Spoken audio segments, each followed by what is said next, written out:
오늘 베드로후서 강의 8번째 시간으로 마지막 시간이 되었습니다. 베드로는 베드로전서에서 고난 가운데 있는 성도들에게 소망을 가지라고 외쳤습니다. 특별히 네로 황제의 박해 가운데서 초대교회 성도들이 엄청난 고통을 당하고 있는 그들에게 고난 속에서도 소망을 가지라, 그렇게 성도들에게 외쳤습니다. 베드로후서에 와서는 거짓 선생들의 유혹에 넘어가지 말고 정신을 똑바로 차리고 살아야 된다, 그렇게 외쳤습니다. 지금 도처의 교회를 변질시키고 또 성도들을 넘어뜨리려는 세력들이 우글거리고 있습니다. 그걸 우리가 피부로 느낄 수가 있습니다. 여러분들이 듣기 원하는 설교가 어떤 설교입니까? 성도들에겐 축복이 있다, 또 승리하는 생활이 있다, 늘 하나님의 은혜가 넘친다, 이런 설교들을 아마 듣고 싶으실 거예요. 그죠? 그리스도인들에게 하나님의 축복이 있고 늘 가는 곳마다 승리의 역사가 일어나고 기적이 일어나고, 아주 이런 신명나는 메시지를 듣고 싶어 하실 겁니다. 저도 그런 설교를 하고 싶어요. 그러나 도처에 우리를 넘어뜨리는 세력들이 우글거리는 이때에 제가 생각하기에 우리의 신앙생활은 소풍 가는 게 아니에요. 여러분 잘 들으셔야 됩니다. 우리의 신앙생활이 소풍 가는 게 아닙니다. 우리의 신앙생활이 놀이동산에 가는 게 아니에요. 어쩌면 지금 전쟁터에 나와 있는 겁니다. 전쟁터에 나가는 군인의 자세가 우리에게 지금 더 필요합니다. 지난주에 말씀드렸죠. 재림을 반대하는 사람들, 재림을 의심하는 사람들이 많았는데 그들에게 베드로는 두 가지로 반박을 했습니다. 하나님께서는 하늘과 땅을 말씀으로 창조하셨다. 그리고 창조한 것으로만 끝나는 것이 아니고 지금도 승리하고 계시다. 그런 하나님이기 때문에 이 만물을 있게도 하시고 없게도 할 수 있는 분이다. 재림을 의심하고 심판을 의심하는 자들에게 분명히 그는 외쳤습니다. 두 번째로 하나님의 시간관과 인간의 시간관은 다르다. 하나님이 영원이라는 관점에서 시간을 바라볼 때에 천년이 하루가 될 수도 있고 하루가 천년일 수 있다는 거죠. 그러면서 주의 날은 도적같이 임하게 될 것이다. 주님의 재림의 때가 도적같이 올 것이다. 예고 없이 찾아온다는 겁니다. 예고 없이. 그래서 오늘 11절에 너희가 어떠한 사람이 되어야 마땅하냐? 이 재림을 앞두고 있는 우리들이 이 땅을 살아갈 때 어떻게 살아가야 되겠느냐? 라고 말하고 있습니다. 여러분, 재림이 임박했다고 생각하게 되면 사람들은 현재의 삶을 포기하기 쉽고 또 제멋대로 살기 쉽습니다.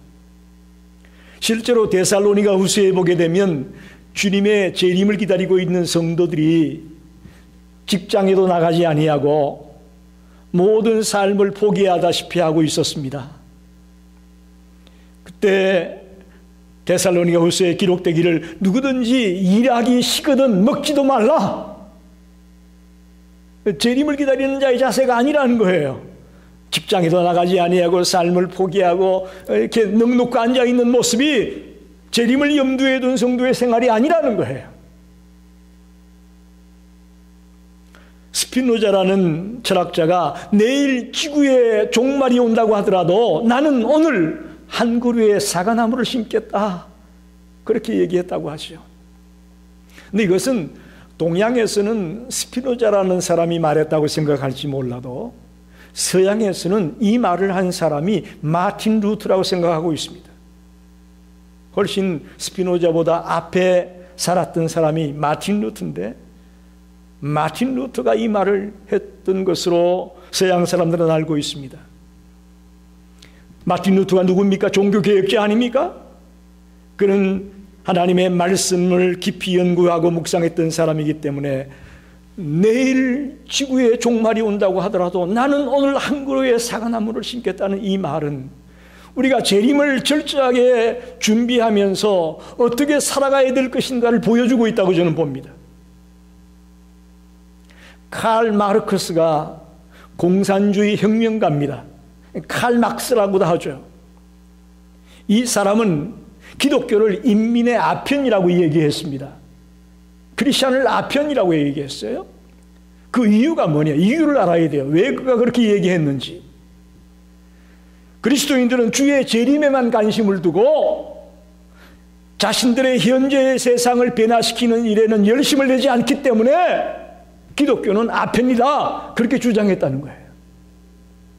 이것은 굉장히 중요한 얘기입니다. 오늘 그리스도인들이 재림을 어떻게 준비하고 있느냐의 자세가 매우 중요하다는 것을 보여주고 있습니다. 잘못하면 이렇게 아편 취급을 당할 수도 있고요. 또 마틴 루터가 얘기한 것은 오늘 한 그루의 사과나무를 심는 그런 심정으로 주님의 재림을 바르게 준비하는 자세가 될 수도 있고요. 여러분 어쩌렵니까? 주님의 재림이 가깝다고 하는데, 재림이 있다고 하는데 우리가 어떻게 살아야 되겠습니까? 오늘 말씀을 통해 한번 깊이 진지하게 고민하고 생각하게 되기를 간절히 축원합니다. 첫째로 11절 12절에 보니까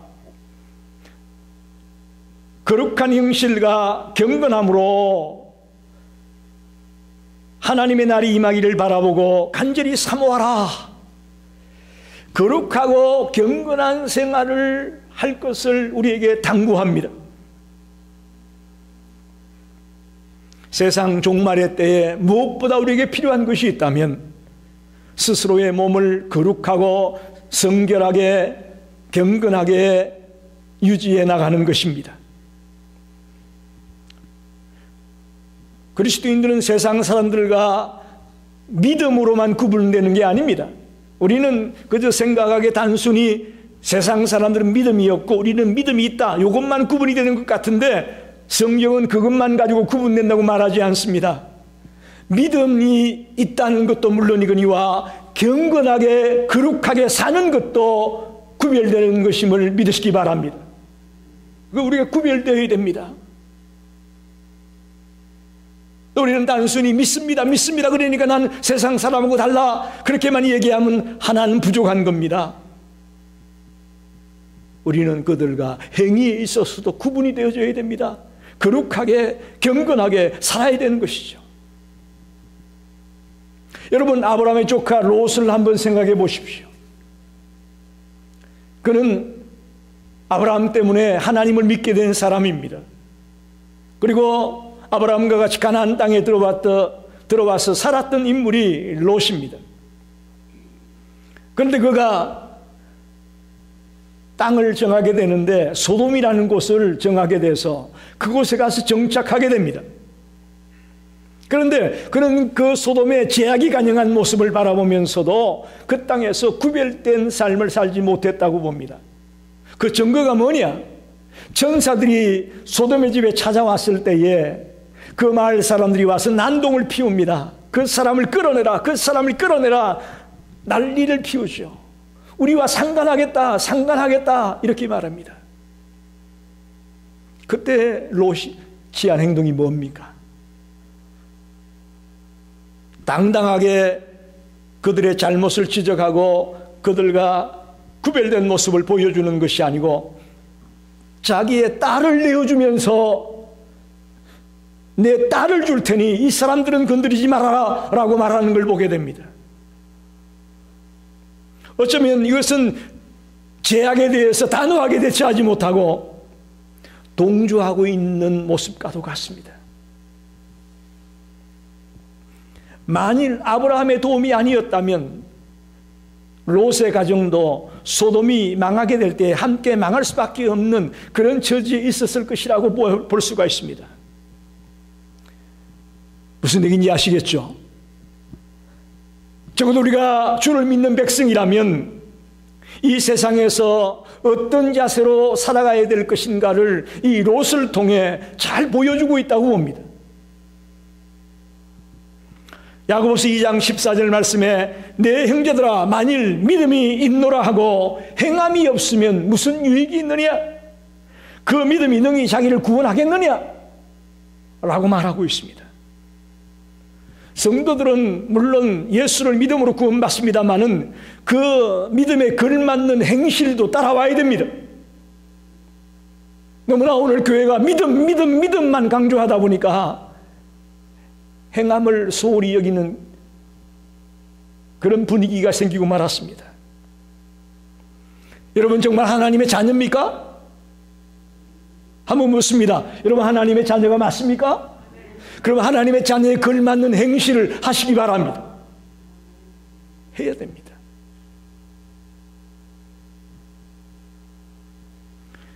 (14절에) 가면 주 앞에서 점도 없고 흠도 없이라고 말하고 있습니다.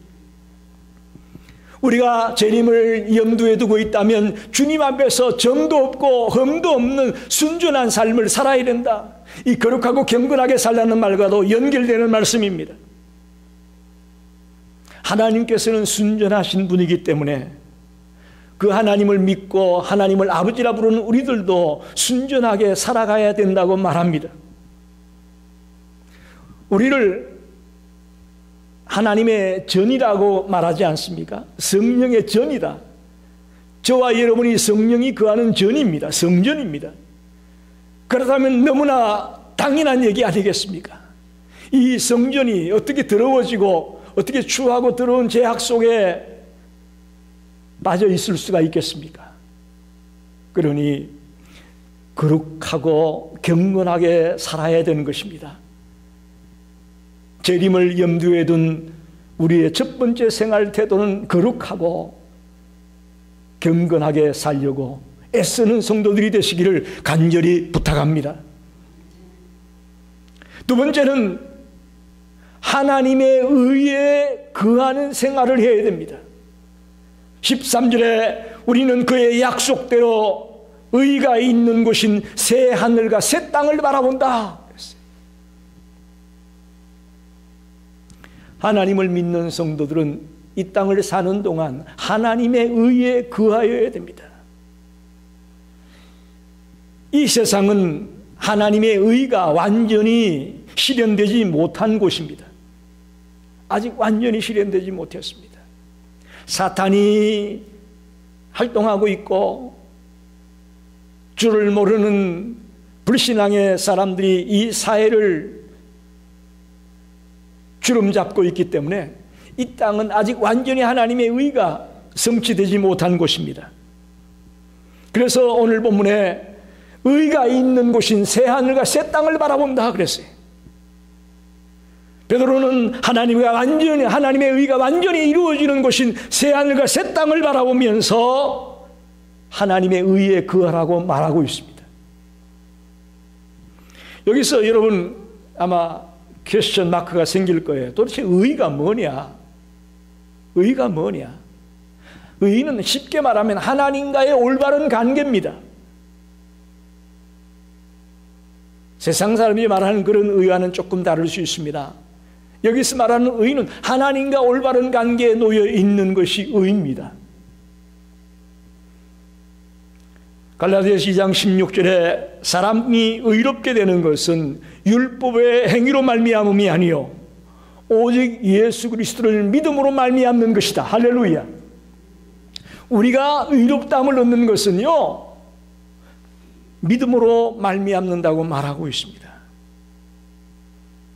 즉 선한 행위를 했기 때문에 우리가 의인이 되는 것이 아니고 우리가 진심으로 주님을 나의 구주로 영접한 자라면 우리가 의인이다 그렇게 말합니다. 왜? 예수님이 십자가 위에서 나와 여러분의 모든 죄를 지고 십자가의 피 흘려 돌아가셨기 때문에 그 주님의 은혜로 우리가 의인이 되는 겁니다. 의인이 되는 겁니다. 여러분 보세요. 그런데 이 의도 두 가지 가치로 나눠 볼 수 있습니다. 하나님은 우리를 의인이라고 합니까? 죄인이라고 합니까? 의인입니다. 할렐루야. 하나님이 우리를 의인이라고 부르고 있습니다. 왜? 예수 그리스도를 믿고 있기 때문에요. 이걸 평가가치라고 합니다. 평가가치. 하나님이 평하기를 우리는 예수님을 믿음으로 의인이라고 불러주시는 거죠. 그게 평가가치입니다. 반면에 실제 가치가 있는데, 실제 가치는 우리는 의인이지만 여전히 뭐예요? 죄인이에요. 지난 한 주간 여러분 돌아보세요. 한 주간 동안 깨끗하게 살았나요? 죄 한 번도 안 짓고 살았나요? 마스크를 쓰셔가지고 뭐 알 수가 있어야지. 살았다는 얘기인지 안 살았다는 얘기인지 알 수가 없어. 여러분, 정말 우리는 의인이라고 말하지만 부끄러울 때가 참 많습니다. 여전히 우리의 실제 모습은 죄인이에요. 우리 주변에 사방을 둘러봐도 다 죄악이 간영하고 있고, 사탄의 세력들이 행행하고 있고, 불신앙의 세력들이 판을 치고 있는 이런 속에 우리가 있다 보니까 우리도 모르게 물들고 나도 모르게 그와 같은 죄의 삶을 살 수밖에 없습니다. 그래서 평가 가치로는 우리가 의인이지만 실제 가치로 본다면 우리는 여전히 죄인이에요. 그래서 어떤 분은 주님 처음 믿을 때 다 회개했으니까 나 이제 회개할 필요 없어 그렇게 말하는데 그건 잘못된 거죠. 우리가 정말 예수님을 나의 구주로 영접하고 죄를 통해 잡아가고 거듭났다고 해서 또 죄를 안 짓습니까? 그렇기 때문에 여전히 우리는 기도할 때마다 참회의 기도를 드리고 날마다 하나님 앞에서 나의 어리석음을 토해내는 그런 회개의 기도가 필요한 것이죠. 그런 의미에서 볼 때에 재림을 염두에 둔 우리 성도들은 하나님의 의에 거하려고 몸부림을 쳐야 됩니다. 하나님의 의가 완전히 성취될 새하늘과 새 땅을 바라보면서 그때까지 끊임없이 의롭게 살아가려고 애쓰는 자가 되기를 바랍니다. 우리가요, 이 땅에서부터 훈련되고 연단되고 준비되어야 하나님 나라에 가서도 그걸 누릴 수 있다고 저는 봅니다. 이 땅에서는 개차반으로 내 멋대로 살다가 딱 하나님 나라에 가가지고 하나님 나라 백성으로 산다? 그거 만만치 않을 거예요. 이 땅에서부터도 의롭게 살고 거룩하게 살고 경건하게 살면서 하나님 나라 백성다운 그런 모습을 가지고 있을 때에 그 땅에 들어가서도 하나님의 자녀답게 멋있게 살 수 있는 거죠. 그래서 재림을 염두에 둔 두 번째 생활은 하나님의 의에 거하는 생활인 거죠. 세 번째는 15절에 또 우리 주의 오래 참으심이 구원이 될 줄로 여기라. 오래 참아 기다리는 생활을 하라. 오래 참아라. 그런 말이에요. 이 오래 참는 것은 주님의 속성입니다. 우리 인간들에게도 이 속성이 있어야 됩니다. 고린도전서 13장에 보니까 오래 참음이 사랑의 속성 중에 하나입니다. 사랑은 오래 참고 그러잖아요. 사랑은 오래 참고, 또 갈라디아서 5장 22절에 나오는 성령의 9가지 열매 가운데도 사랑이 있습니다. 사랑의 속성도 되고 성령의 열매도 되는 것이 오래 참는 거예요. 에베소서에 보면 바울이 에베소 교회 교인들에게 편지를 쓰면서 오래 참음으로 사랑 가운데 용납하라 그렇게 말하고 있습니다.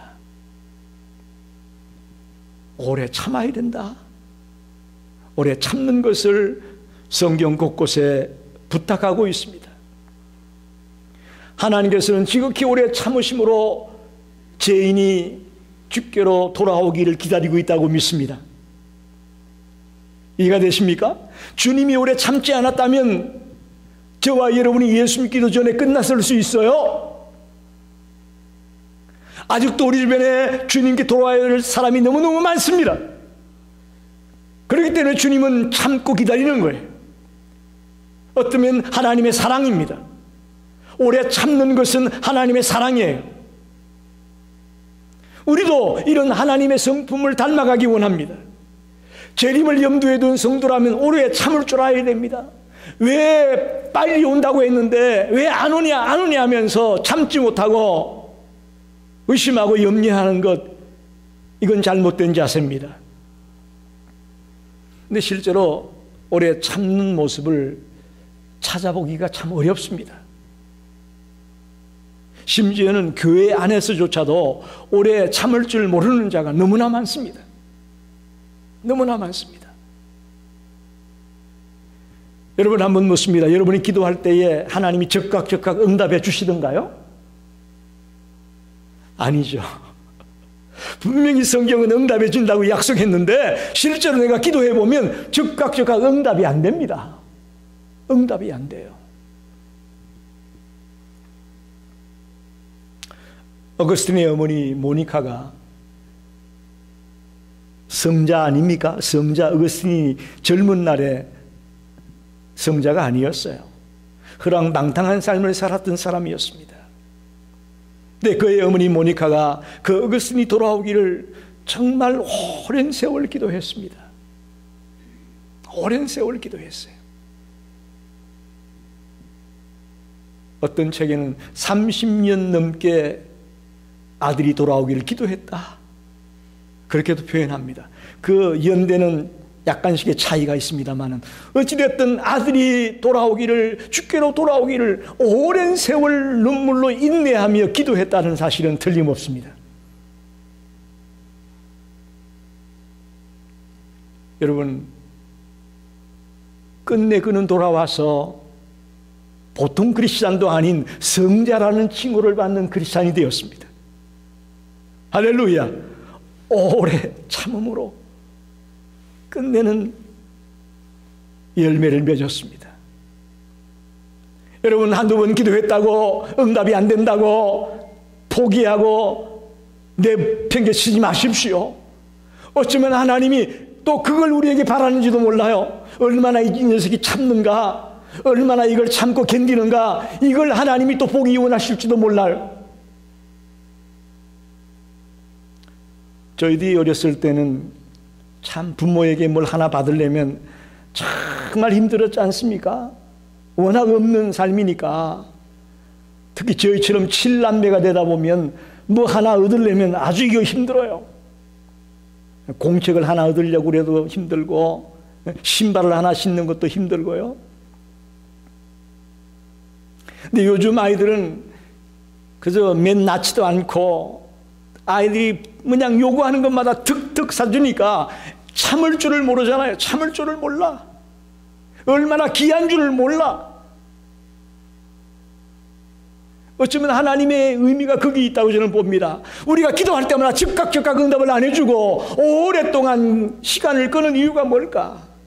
우리에게 오래 참는 것을 훈련시키고 오래 참음으로 말미암아 그 속에서 오는 진귀한 것들을 발견하기 원하는 하나님의 음성이 담겨 있다고 저는 봅니다. 저와 여러분이 어떤 일이 있더라도 참고 인내하면서 끝까지 싸워나가는 성도가 되시기를 간절히 축원합니다. 그 어느 때보다 지금 인내가 필요한 때입니다.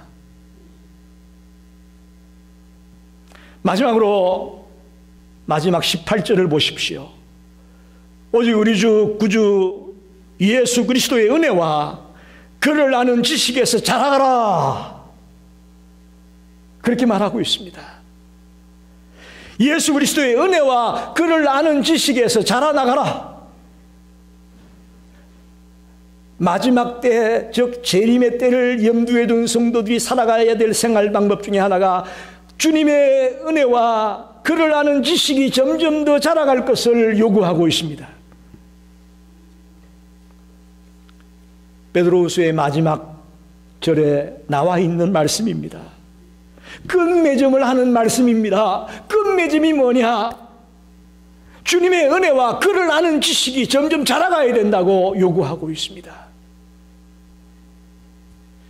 여기 오해하지 마십시오. 잘못 보면 우리가 구원을 받는 것이 지식으로 받는 것 같고 또 은혜와 그리스도에 대해 아는 것이 노력으로 성장할 수 있는 것처럼 착각하기 쉽습니다. 그런 말은 아니에요.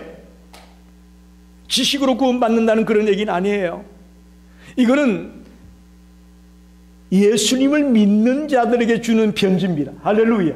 대상이 난 크리스찬에게 이런 말을 하는 게 아니고 그리스도의 은혜와 그를 아는 지식에서 자라가기 원한다는 이 말은요, 이미 믿는 자에게 주님의 은혜를 맛보고 구원을 확신하는 그런 하나님의 백성들에게 주는 메시지거든요. 그래서 주님의 은혜와 그를 아는 지식에서 점점 자라갈 것을 요구하는 겁니다. 이 초대교회 성도들이 있을 때는 성경이 없었습니다. 성경이 없었어요. 그리고 오늘처럼 이런 많은 신학자나 많은 성경교사들이 없었습니다. 그렇기 때문에 끊임없이 주님의 은혜와 그를 아는 지식이 자라나기 위해서 몸부림치지 않으면 안 되는 시대였습니다. 그래서 지식에 자라가라는 표현을 쓰고 있는 겁니다. 우리는 예수님의 구속 사역에 대한 올바른 이해를 가지고 있어야 되고 또 그의 은혜에 그하는 올바른 지식을 갖고 있어야 됩니다. 그래야만 어떤 일을 만났을 때에 우리가 흔들리지 않습니다. 굳게 서 있지 않으면 흔들릴 수밖에 없습니다. 조금만 누가 이상한 말 얘기하면 그게 맞는가? 또 옆에서 누가 뭐라 그러면 저게 맞나? 왔다 갔다 합니다. 헷갈립니다. 그래서 주님의 은혜와 주님을 아는 지식에서 점점 자라가야 된다고 요구하는 겁니다. 혹시나 믿음이 있지만 아직 연약한 자가 있습니까? 그렇다면 하나님의 은혜를 또 예수 그리스도에 대해 더 깊이 알아가는 영적인 지식이 점점 더해지기를 간절히 부탁합니다. 점점 더해져야 됩니다. 더해져야 됩니다. 운동선수들이 실제 경기에 나가서 경기를 하기 전까지 어마어마한 연습을 통해 단련합니다. 어마어마한 연습을 통해서. 여러분, 축구 경기에서 페널티킥이라는 게 있죠.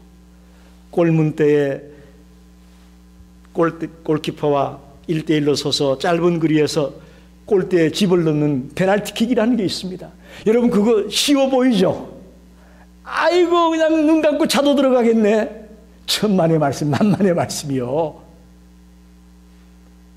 그걸 얼마나 선수들이 연습하는지 아십니까? 골문 코너에다가 뭘 달아놓고 그걸 맞춰야 되는 거예요. 연습으로. 그걸 맞춰야 돼. 그래야 실제 경기에 들어가 실수하지 않는 거예요. 철저하게 준비하고 준비되어 있어도 실수하는 선수들이 있어요. 마찬가지예요. 우리가 주님의 은혜와 주님에 대해 아는 것이 점점 더 깊어지지 못한다면요, 언제 어느 때 우리가 넘어질지 모르는 거예요. 그래서 철저하게 영적 지식을 성장시켜 나가고 자라나가기 위해서 우리는 몸부림쳐야 되는 겁니다. 말씀을 정리합니다. 주님의 재림이 가깝다고 말하고 있습니다. 재림이 있다고 성경이 말하고 있습니다. 이때 우리는 어떻게 살아야 될까요? 그게 오늘 메시지의 핵심이에요. 이럴 때 우리가 어떻게 살아야 되느냐? 거룩하고 경건하게 생활하라고 말합니다. 주 앞에 점도 없고 흠도 없이 살아야 된다고, 순전하게 살아야 된다고 말하고 있습니다. 하나님의 의에 거하는 생활을 해야 된다. 의가 이루어지는 새하늘과 새 땅을 바라보며 이 땅에서도 의롭게 살려고 노력해야 된다고 말합니다. 참아 기다리라고 말합니다. 지금 내 생각 같아서는 지금 당장 돼야 되는데 그건 내 뜻이고요. 하나님의 뜻은 때때로 우리의 때와는 다를 수 있습니다. 더 지체될 수도 있습니다. 그러니 오래 참아 기다리면서 생활해야 됩니다. 참을 줄 알아야 되는 거죠. 더 나아가 예수 그리스도의 은혜와 예수 그리스도에 대해 더 깊이 알아가는 영적 지식이 성장해 나가야 된다고 말합니다. 여러분, 저를 보십시오. 여러분이 예수 믿고 나서 나는 이거 했다, 저것도 했다, 이렇게 일을 많이 해서 저렇게 일을 많이 해서 우리는 그 일을 자꾸 자랑합니다. 그러나 그건 한 가지를 미싱하는 게 있어요. 주님은 우리가 일을 많이 하는 것보다 내가 어떤 사람이 되어 있느냐를 더 중요하게 봅니다. 내가 어떤 사람으로 지금 서 있느냐, 이걸 더 중요하게 본다고요. 즉 인간들은 doing, 일한 것에 대해서 포커스를 자꾸 맞추지만 하나님은 being, 존재에 대해서 과연 내가 진실한 그리스도인이냐? 내가 정말 하나님 보시기에 합당한 그리스도인이야? 내가 정말 하나님의 자녀가 맞아? 우리의 being에 하나님은 관심을 두고 있다는 사실이에요. 우리 모든 성도들에게 당부합니다. 저와 여러분이 물론 하나님의 일도 해야 되겠지만, 그러나 그 이전에 과연 내가 하나님 보시기에 어떤 존재냐? 어떤 존재냐? 내가 어떤 모습으로 지금 서 있느냐? 여기에 포커스를 맞추는 성도가 되기를 간절히 부탁합니다. 그래서 재림의 때가 우리 앞에 있다는 것을 우리는 말씀을 통해 들었습니다.